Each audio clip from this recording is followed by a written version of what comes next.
Sagittarius, my fire babies, positive vibes, motivation, inspiration, elevation, love, light, positive energy, goodwill, peace and healing, abundance and prosperity all your way.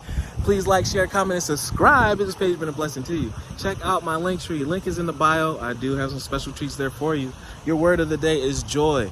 It's time to be in the highest spirits and positive spirits as possible, so the great things that you need and experiences are going to come your way. We're the magnets of the universe. Right now, we need you to attract great ideas, great prosperity, great energies that you can act on and start building your dreams. The smallest source of joy can be the greatest source of light. Being able to laugh at yourself, someone else, a clumsy dog, a clumsy baby.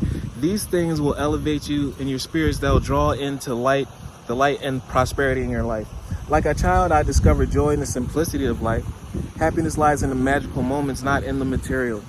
Even the smallest source of joy can be a great source of light. Well, that's what we meet. Joy, joy, joy, joy.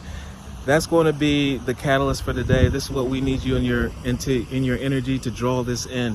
We are the magnets of the universe. What we think and what we feel is what we draw in. Bring that joy, because breakthrough is on the way for you right now. Love one another. Be kind to one another. Love yourself. I love you too.